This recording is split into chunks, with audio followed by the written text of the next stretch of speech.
Hello, it's David Kiva. I'm the president of EDF Action. You can see that on the bottom left corner of your screen, I guess.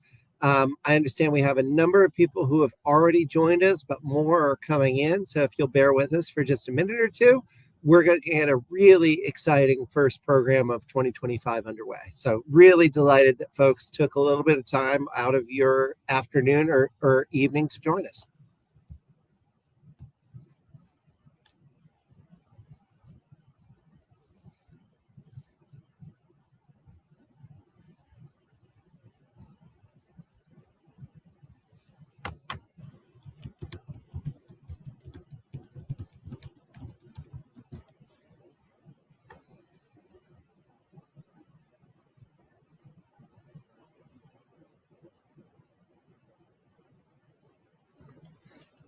Cool. Well, I think we're close to critical mass. I think more folks might join us in a little bit, but I think we've got enough folks with us to get underway. Again, I'm David Kiva. I'm the president of EDF Action, and it's my distinct honor and pleasure to welcome you all to our first grassroots national event of 2025. I'd be remiss in a group of climate activists to not mention the horrific wildfires in Los Angeles. They're a stark reminder of the importance of the work that we're all doing. The combination of record heat this summer, virtually no rain through the fall and winter, and dangerous high winds created ideal conditions for really damaging, dangerous wildfires. I've been riveted to the television, watching the evening news and horrified by what I've seen. And we know that eventually, once the fires have all been extinguished and the cleanup has begun, we'll get a monetary estimate of how much damage they've caused, but we know that won't be sufficient. We know we can never include an accurate estimate of the monetary cost of the pain and suffering that these fires and other extreme weather events have caused, because it's almost inestimable. We also know that Donald Trump is not yet president again, but he's already back to his old routine, spreading misinformation, politicizing the wildfires, and also threatening to withhold disaster assistance from American families that will really need the help. We as a country are better than that, and we as American people deserve better than that. We'll get it, and I'm confident about that and optimistic, by raising our voices to share our values and to demand better of all of our elected officials and elected leaders, including the president-elect. Later on in this meeting, we're going to pause and ask each of you for your help in raising your voices, in particular to oppose one especially problematic Trump nominee for a really key post. But first, it's my distinct pleasure to welcome one of my favorite colleagues here at EDF and EDF Action, Emily Wurzba.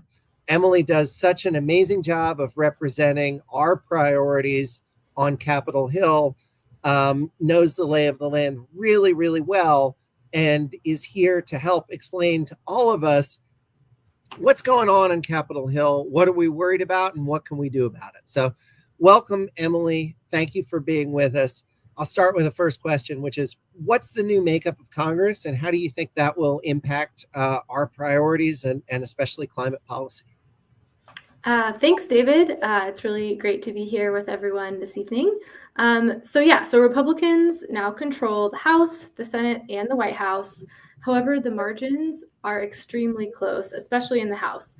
Republicans have a 3-seat majority in the Senate, and at least for the next few months, the House can only afford to lose 1 vote, at least until in April, when a few of the members who are leaving to join the administration will be replaced. So different control of all the chambers. There's also some new leadership coming to Congress. So Senator Thune is now the Senate Majority Leader after a long tenure by Mitch McConnell. We'll have Mike Johnson, who won the speakership again in the House, so we'll still have Speaker Johnson. But due to a number of retiring members, a lot of the key committees that cover environmental issues in Congress now have new leadership on both sides of the aisle. So facing a lot of changes. And the fact that Republicans have the majority means they have a path to enacting their legislative agenda. So a lot more of our work is shifting to a defense mode just to try to protect all of the critical and important progress that we've made over the past 4 years. But there are also some really bright spots in Congress. And so maybe, David, we can ask you to talk about some of the members that you're most excited that are now in Congress. Absolutely. Thank you, Emily. Delighted to do that. I'll start with someone who's no stranger to this group, Senator Jackie Rosen. She was our guest at our final grassroots event of 2024, and we were delighted to have her join us. She won a really close Senate reelection in Nevada. When I spoke with her one-on-one and let her know what an honor it was for EDF Action and EDF Action votes to be supporting her campaign, I let her know that she was one of the most expert voices on climate and clean energy in the United States Senate. She said something back to me with total humility, but that I really appreciated and that has stayed with me. She reminded me that she wouldn't need an open book to pass an exam on climate and clean energy. That's exactly why we were so proud to support her, and why many of you I know worked to help make sure she'd stay in the Senate for another 6-year term. She's got some new friends in the Senate. We were excited to support Ruben Gallego, the new senator from Arizona, in his race. And I spent a lot of time on the ground in Michigan and got to know then Congresswoman Alyssa Slotkin, now Senator Alyssa Slotkin, really, really well. I won't sugarcoat it. She's been a guest in these forums before, and you've heard directly from her. She had tens of millions of dollars worth of misleading ads talking about how she was going to come and take people's gas-powered cars away from them, dumped on her head. If she had lost her race, which was really, really close, folks would have blamed our advocacy and our support for a cleaner electric future as the reason why she lost. So instead of having an ugly loss, we're going to have a real champion there for the next 6 years of her term, and I couldn't be more excited about it. I'd be remiss to not mention another person who I'm really, really excited about, who EDF Action supported on the ground in his race. George Whitesides is a new congressman from LA County. I know his district is experiencing a lot of pain, but he is an exceptional person and an exceptionally bright leader who's actually been a consultant in the past to EDF on wildfire strategy. And whose other past interesting jobs, including having been chief of staff at NASA. If you're looking to make Congress a little bit kinder, smarter place, George's inclusion as now a member of Congress certainly helps that. So those are a handful of the folks who, thanks to your help, are now in key positions to make a difference and really be champions. Emily, I'll turn it back to you. What kind of actions can we expect from Congress, and especially from the Republican majorities in both houses in the year ahead? And what do we think the timeline looks like? Great question. It's about to be a very busy few months. My team is brainstorming when we can get our power naps in. And I think the important thing to remember is just there's a lot of things in flux. The timelines are constantly changing. But we do know that kind of regardless of how the politics shake out, there are still a few things that Congress has to do by about April. So by mid-March, Congress needs to pass a spending bill to fund the government and to prevent a shutdown. And this is where we'll be paying close attention to things like the EPA's budget and protecting that funding that's critical for protecting our air and water. Congress is also going to need to address the debt ceiling, which has to be raised in the coming months. Republicans are also planning to pass a large tax and spending bill to advance the majority of their policy priorities. You'll probably hear this referred to as the reconciliation bill on the news, but basically that's a shorthand way of saying it's a special kind of budgetary legislation that Congress can pass with only a simple 50 majority vote in the Senate. This is the same process that Democrats used to pass the Inflation Reduction Act a couple of years ago. And it's important to note that they can't just pass any kind of policy that they want through this reconciliation process. There's sort of narrow rules that govern what can be included, and it has to be policies regarding tax and spending and grants. So there's still some disagreement amongst Republicans about like how the strategy of this will work. You've got the Senate advocating to do 2 different reconciliation bills, and the House is wanting to do just one. And President-elect Trump has said 1 and also maybe 2. So I think we don't know how this process will entirely play out, but We know that Republicans are hoping to pass funding for their border security and deportation efforts. They want to pass some defense policies, and they want to extend the Trump tax cuts that were passed back in 2017, which will expire at the end of this year. There are also a number of energy provisions that they want to include in this bill, which includes trying to repeal all or some of the Inflation Reduction Act. So defending IRA is definitely one of our top priorities right now, especially knowing that there are so many communities across the country, like in red and blue states, that are experiencing the benefits of this law. And we believe that we have an actual chance at protecting key provisions within this bill. So then, setting the reconciliation bill aside, we also should expect that Congress will use the Congressional Review Act, or also known as CRAs, to try to overturn regulations that were finalized near the end of Biden's administration. We also know that President-elect Trump plans to use the executive branch and his agencies to try to reopen many of the rulemakings that have been finalized over the past few years. But it is really important to remember that these standards are very legally sound and based on scientific record, so they will be challenging to undo or try to overturn. They're on strong, firm ground, but we know this is going to be an attempt of the administration. So lots to come in the coming months. Awesome. Look, this is all complicated stuff, and we appreciate, Emily, your availability to help us demystify some of it. So to our EDF Action community, I'll say, like, ground rules, we're all family here. No such thing as a stupid question. If there's a point about congressional procedure or what's going to happen that you don't quite understand, please ask us during the Q&A. Like, we want to be a resource here to all of you and help explain this process. But there is an important role for everyone to play in raising our voices to talk about our priorities.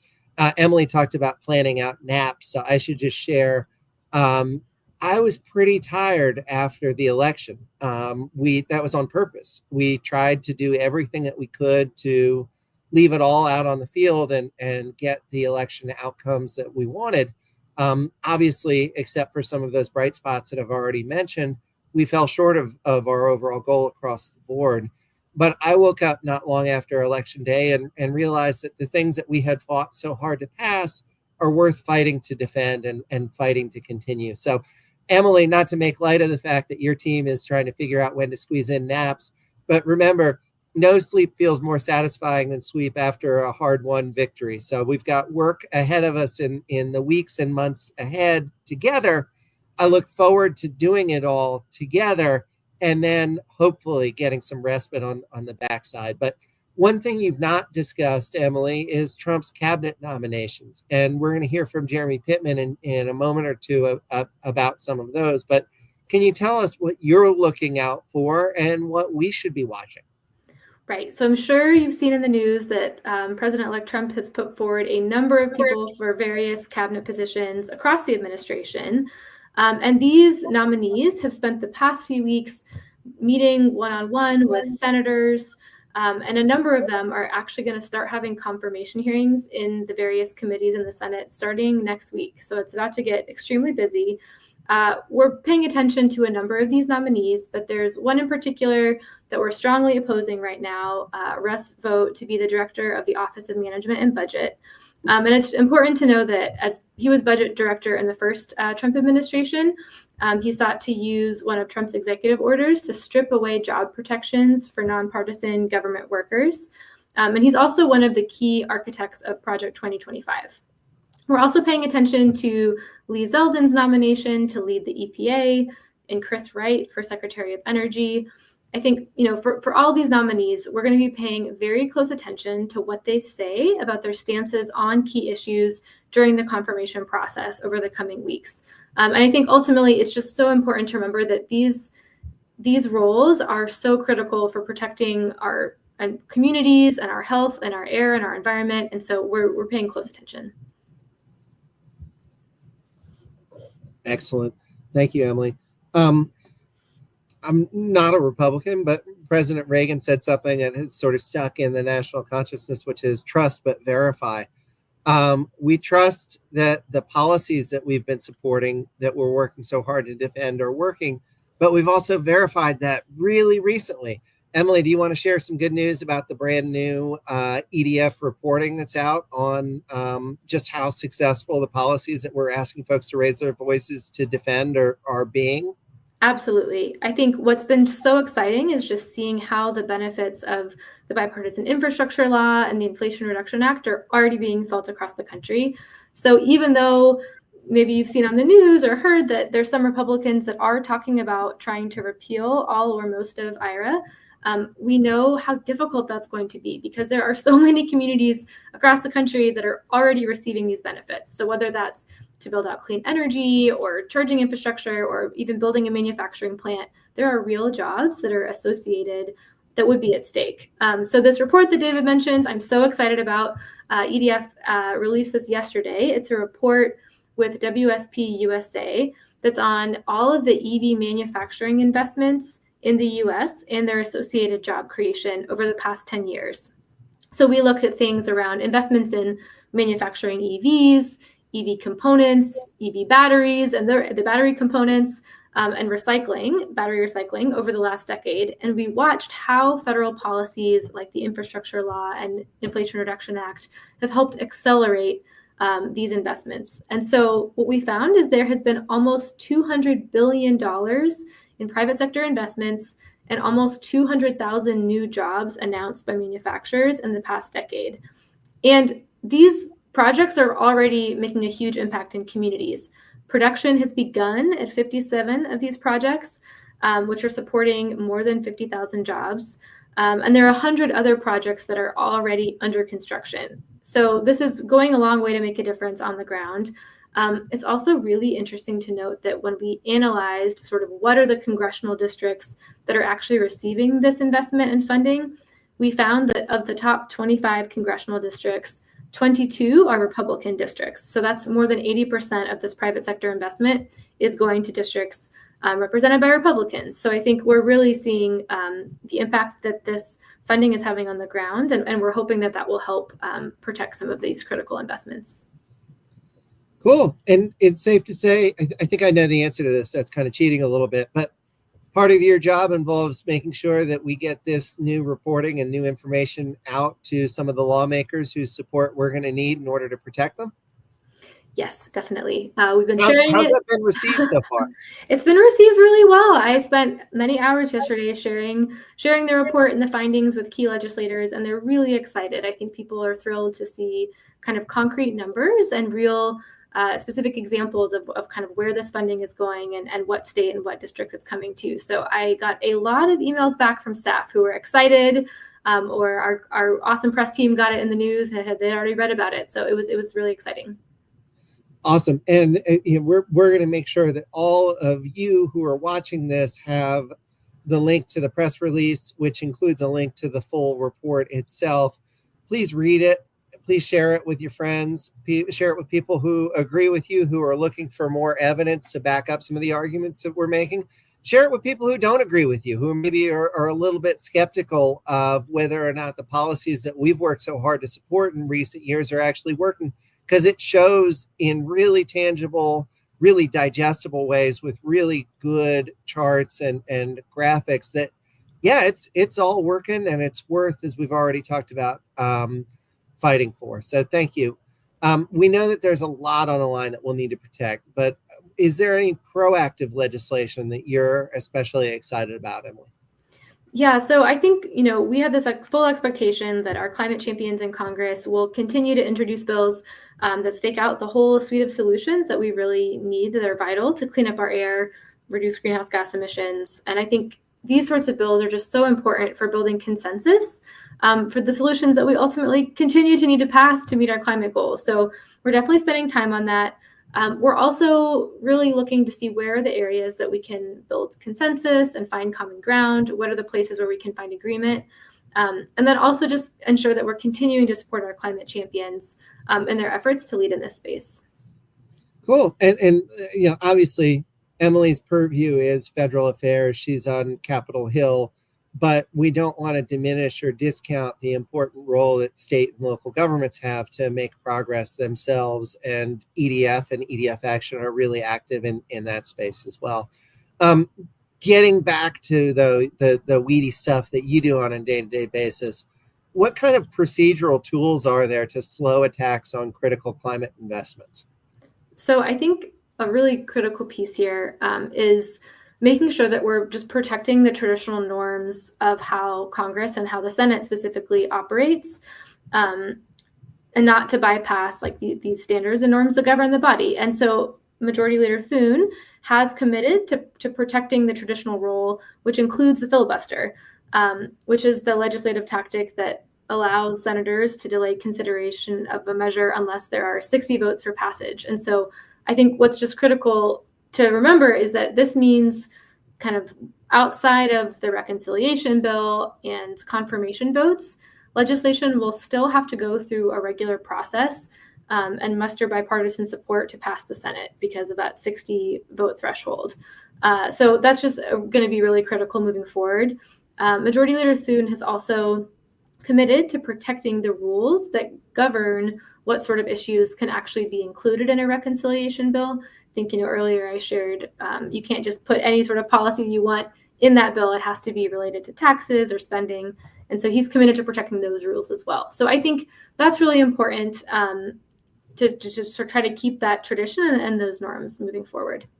Cool. Speaking of tradition, we have a tradition of leaving lots of time and space for questions from our members and our audience. Don't worry, anything really challenging or tough, I'm going to hide under my desk and make sure that Emily has to answer.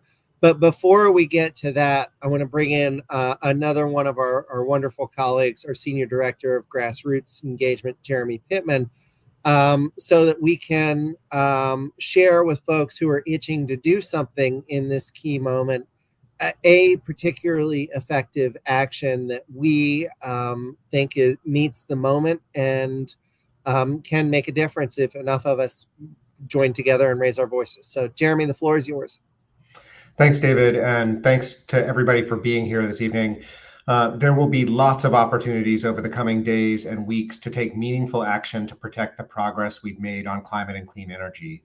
But today, we're launching our campaign urging senators to oppose the nomination of Russ Vought to lead the Office of Management and Budget. This is an incredibly powerful government position many people have never even heard of. Think about it. Management is people and budget is money. And those are really the two most important things for running a government that works for all of us. The Office of Management and Budget serves a critical role in the administration, with the power to develop the president's budget proposals and oversee federal agencies and their personnel. And one particular agency has caught more of Russ Vought's attention than any other, the Environmental Protection Agency. Here's what he was caught on camera saying. This is a quote. "When they wake up in the morning, we want them to not want to go to work because they are increasingly viewed as the villain. We want their funding to be shut down so that the EPA can't do all of the rules against our energy industry because they have no bandwidth financially to do so. We want to put them in trauma." Wow. Wanting to put our hardworking federal government employees in trauma? Well, we're putting a link on the screen in the chat for you to take action now. Please follow the link and send a message to your senators right now, urging them to oppose Russ Vought's nomination.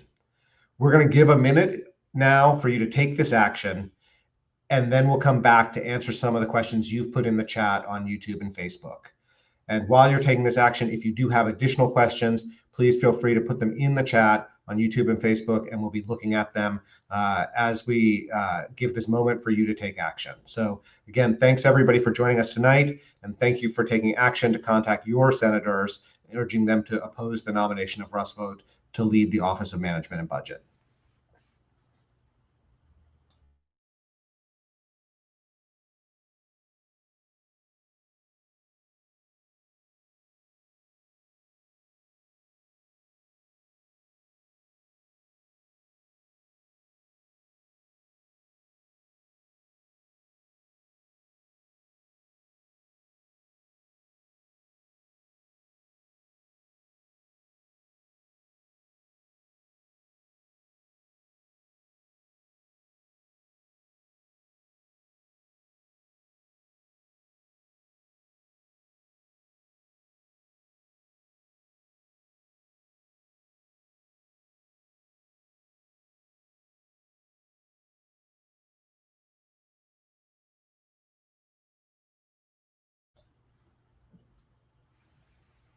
Thanks, everybody. I'm seeing those action numbers tick up. Please keep filling out the form if you haven't gotten to finish it yet.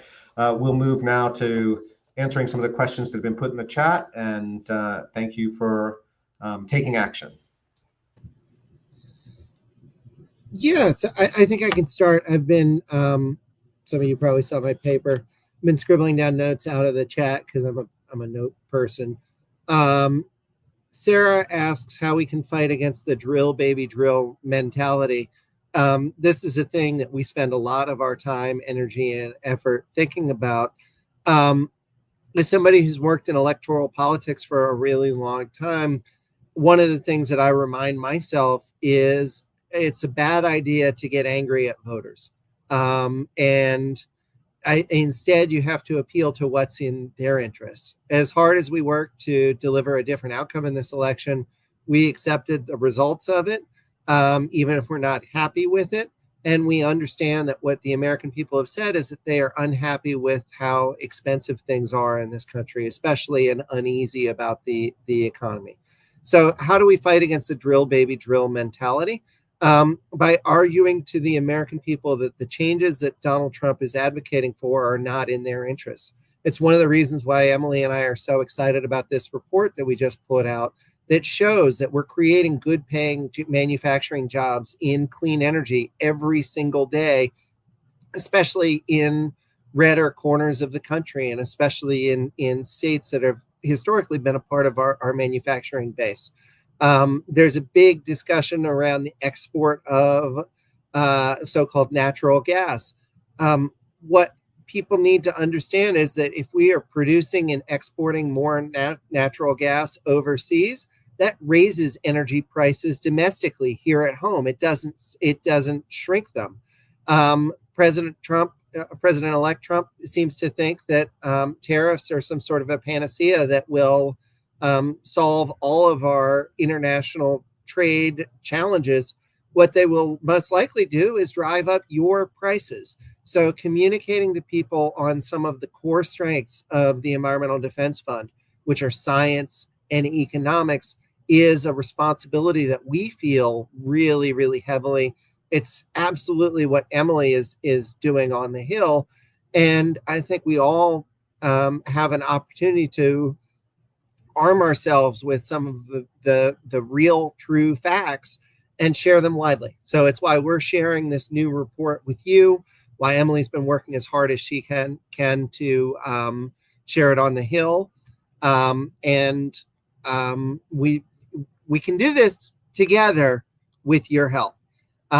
Somebody, I'm not quite sure how to read it, but I assume it's DMF in Pennsylvania, DMFINPA, says Trump has promised to not have any new offshore wind during his presidency. Can he do that?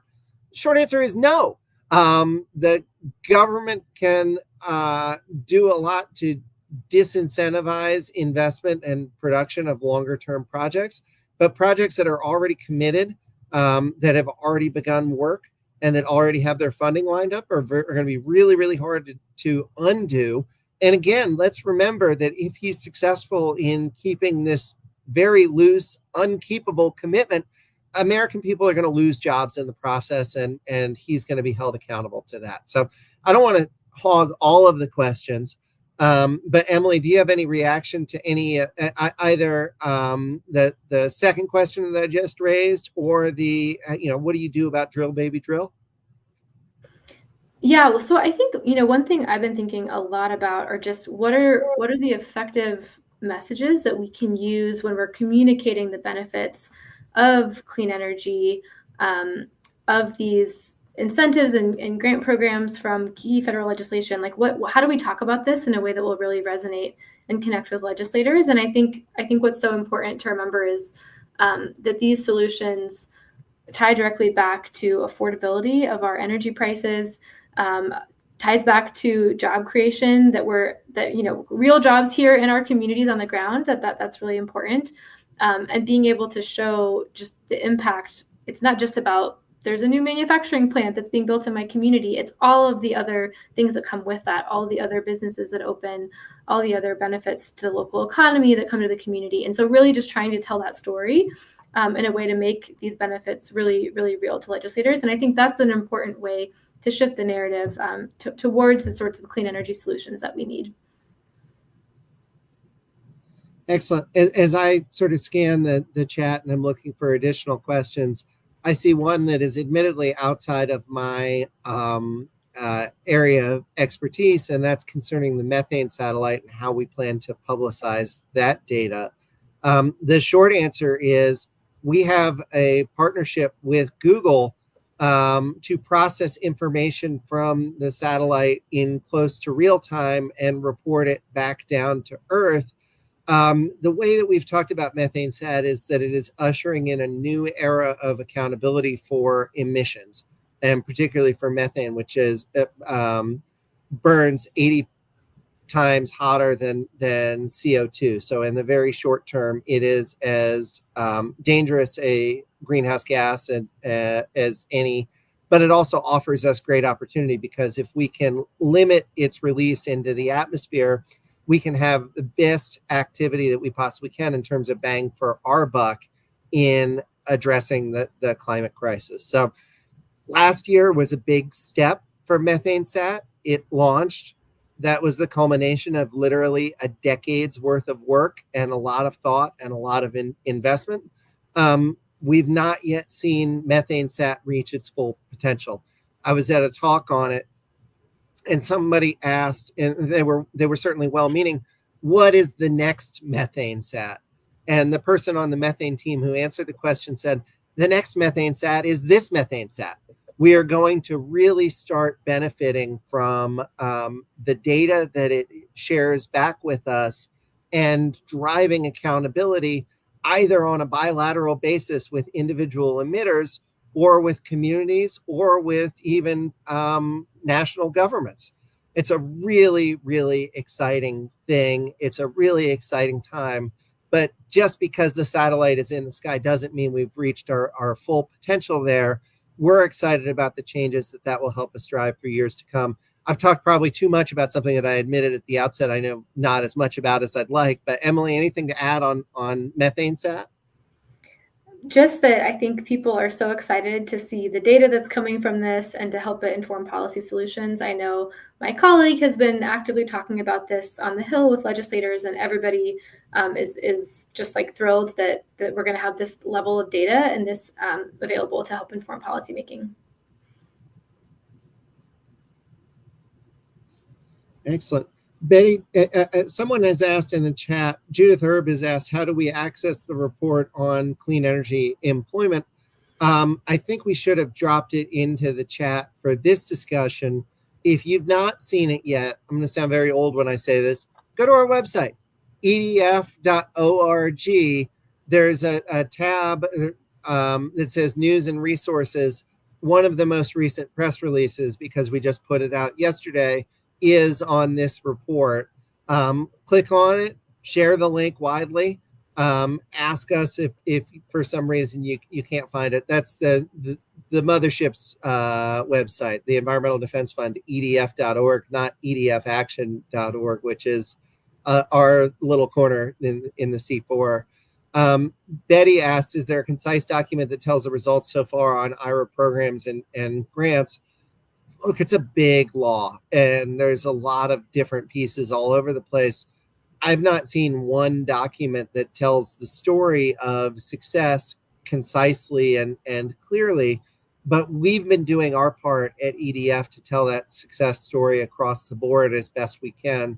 But we also, some of this stuff gets complicated. So if you see something that we put out that you don't think is quite doesn't hit quite at eye level, please tell us, because we know we can always do better. And if we're not explaining complicated concepts clearly enough, that's on us, and we can do better as communicators and explainers.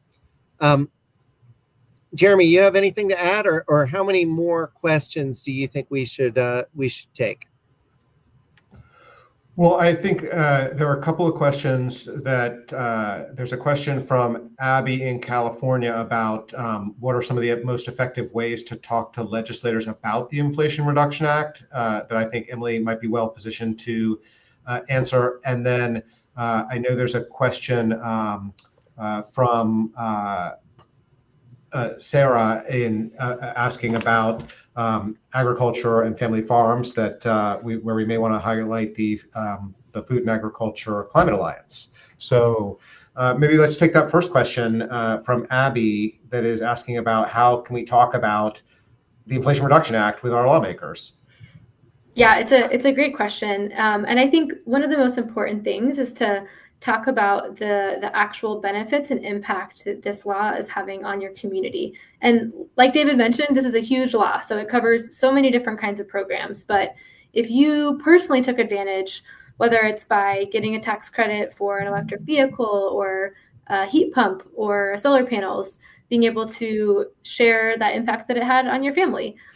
Whether maybe your community got zero emission buses to help make your commute cleaner. Maybe there is a new facility that's going to be built in your community to help create jobs. Maybe there's a new grant that you received.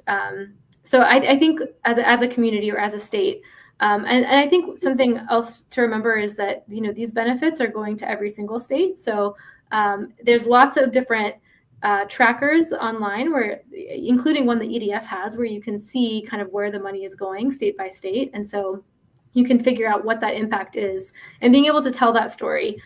We also know that I think being able to frame this as the amount of jobs created is another really effective way to talk about the benefits that we're seeing. So yeah, I love that question, David. I don't know if you want to add anything. No, that was a great answer. And then finally, Jeremy, I think we'll make this the last question and then close out and thank everyone for their time this evening and for joining us. But Sarah asked whether or not EDF has any plans to work against big ag and factory farms because of their negative impacts on climate and the environment. This is one of those places where EDF works really, really hard at building partnerships, even with groups with whom we don't agree 100% of the time. One of the key components of the Inflation Reduction Act was that it included $20 billion, that's billion with a B, in funding for climate smart agriculture investments. We worked hard to bring together some of the biggest stakeholders in agriculture whose voices matter more in some of the offices where ours maybe doesn't ring out quite as loud, to argue for the preservation and protection of those $20 billion worth of climate smart agriculture investments. So we not ever stopped looking for new ways to find common ground, even with people with whom we don't always agree. And we've done that in some cases with some of the big stakeholders in agriculture. And it's one of the things that I think makes EDF and EDF Action special, but also makes us really well positioned for the fights that we've been talking about over these past 40 minutes to play a leading role in helping to make sure that we successfully defend our priorities. So to everyone who's joined us, I want to close this out by saying thank you, thank you, thank you. Thank you especially to everyone who took advantage or took us up on the invitation to weigh in with your United States senators to express your displeasure at Russ Vogt's nomination to serve as director of the Office of Management and Budget. It's a position that most people, including probably many of us, don't know exactly what it does. I worked in the White House and I didn't really know what OMB did until I had worked there. But that has an awful lot of power to help a president enact his agenda. He's somebody who, with his appalling comments about career staff, including scientists at the Environmental Protection Agency, and a desire to cause them harm and put them in trauma, has clearly disqualified himself. Speaking up on that and demanding your senator's attention is a worthy thing to do. And thank you to everyone who's done it. I want to thank you all also for your perseverance. It's not going to be an easy road ahead, but together I know that we can fight really hard to defend not just the laws that we like, but our core values. So appreciate everyone being with us this evening and look forward to a long journey together ahead. Thank you.